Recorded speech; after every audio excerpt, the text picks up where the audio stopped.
বিভিন্ন ধরনের জুলুমের শিকার ব্যক্তি দল মানুষকে নিয়ে ওই আওয়ামী লীগ করত।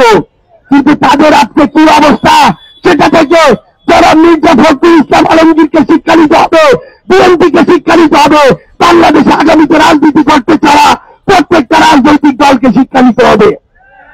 আমরা দেখেছি আমাদের বিপ্লবের অন্যতম যোদ্ধা, আমাদের বিপ্লবের রাজবন্দী, আমাদের সদস্য সচিব জনাব আখতার হোসেনকে কিভাবে সেখানে অপদস্থ করা হয়েছে এবং অপদস্থ করার ক্ষেত্র তৈরি করে দেওয়া হয়েছে।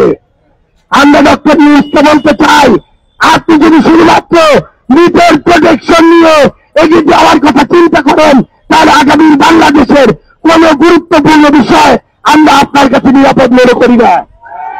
কারণ আপনার দিকে পুরো বাংলাদেশ তাকিয়েছিল, আপনার দিকে সেই পরিবার অভ্যুত্থানের রক্ত দেওয়া যোগ করা তাকিয়ে আছে এখনো। আমরা স্পষ্ট করে একটা কথা বলি, পিঠ বাঁচিয়ে যে চলার স্বভাব দেখাবে তার এই বাংলাদেশে আর পিঠ বাঁচিয়ে চলা হবে না। সবকিছুর উপযুক্ত জবাব দিয়ে সবকিছু জনগণের সামনে খোলাসা করে আগামীর বাংলাদেশে আপনাদেরকে চলতে হবে।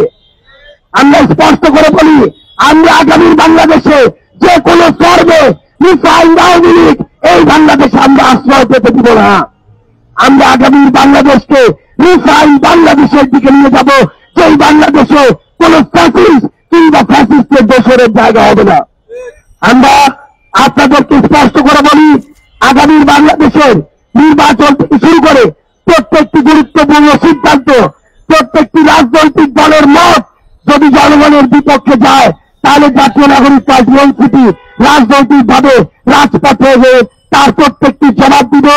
সে পর্যন্ত আপনারা সবাই এই বাংলাদেশ পন্থার পক্ষে থাকবেন, জনগণের পক্ষে থাকবেন, বিপ্লবের পক্ষে থাকবেন।